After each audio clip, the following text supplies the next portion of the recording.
Xabar berib borayotganimizdek, Oliy Majlis Qonunchilik palatasida lotin yozuviga asoslangan yangi o'zbek alifbosini joriy etish haqidagi qonun qabul qilindi va Senatga yuborildi. Unda alifbo 26 ta harf va 3 ta harflar birikmasi o'rniga 28 ta harf va bitta tutuq belgisidan tashkil topishi nazarda tutilmoqda.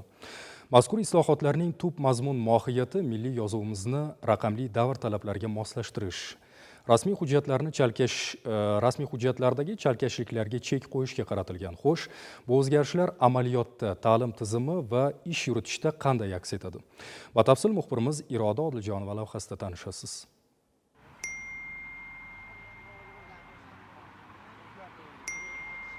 Ha, rostdan ham o'zbek alifbosida o'zgartirishlar bor. Endi o'zbek alifbosidagi 4 ta harfga o'zgartirish kiritildi. Ya'ni 2 ta harf birikmasi qisqartirilib, 2 ta O va G harflariga o'zgartirish kiritildi. N harfi esa alifbodan chiqazib tashlandi. Endi esa avvalgidek 26 ta harf, 3 ta harf birikmasi va bir dona tutuq belgisidan iborat emas, 28 ta harf va bir dona tutuq belgisidan iborat bo'ladi. Xo'sh, bunga aholining fikrlari qanday? Menimcha bu hammamizga eng qulay usulda o'zgartirildi. Oldingidek qo'shimchalar bilan emas, shunchaki o'zini yozib qo'yiladi. Bu menimcha yaxshiroq oldingiga nisbatan. O harfida tutuq belgisi uchun tinish belgiga kirardik klaviaturada yoki ba'zilar eringanida o'sha uni O deb yozardi, tutuq belgisi qo'ymasdan tinish belgini. Menimcha bu bizani yengillashtirishga yordam berdi deb o'ylayman. Yozishga ham, tushunishga ham qulayroq deb o'ylayman. O'sha SClar oldin 2 ta bo'lgan bo'lsa, hozir bitta bo'lsa. Mazkur o'zgartirish davlat byudjetiga ortiqcha yuk bo'lmaydi, ya'ni rasmiylashtirilgan barcha hujjatlar, milliy valyuta, qimmatli qog'ozlar va tashkilot peshlavhalari o'z kuchida qoladi. Alifboda qanaqadir o'zgartirishlar, tuzatishlar avvaldan taklif qilingan.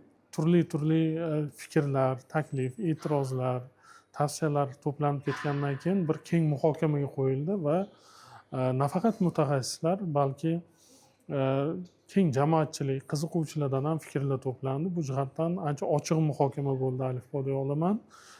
Har xil fikrlar to'plandi. Shu jarayonlarda avval boshidan bevosita qatnashib e'tibor berganim, ba'zilar juda katta islohotlarni taklif qildi. Bu juda ham ko'p takliflar ko'rib chiqilgandan keyin mana yakunida endi bugun qabul qilingan takomillashgan alifbo variantiga qarasak, bir o'rtaliq marra olingan, ya'ni juda keskin o'zgarishlar ham qilinmagan, chunki bu borada xavotirlar bildirildi. O'rtaliq darajada takomillashtirildi, isloh qilindi alifbo va bunda biz nima ko'ryapmiz? Birinchi navbatda azaldan o'zbek alifbosi uchun bir tamoyil sifatida aytib kelingan bir tovushga bir harf, bir belgi degan bir tamoyildan kelib chiqilgan holda o'sha qo'sh harflar o'rniga bittadan harf joriy qilindi.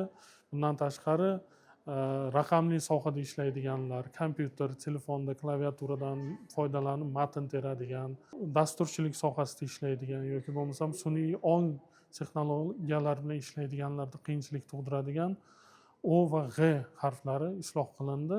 Demak, bu plan minimum hisoblanardi. Mana shu ikkita harfni isloh qilinishi, chunki umuman oddiy matn terishda ham juda ko'p muammolar keltirib chiqardi. Matn qidiruvda katta muammolar keltirib chiqarardi. Demak, bu islohot birinchi navbatda o'sha raqamlashuv jarayonlariga xizmat qiladigan bir o'zgarish bo'lyapti deb ayta olamiz.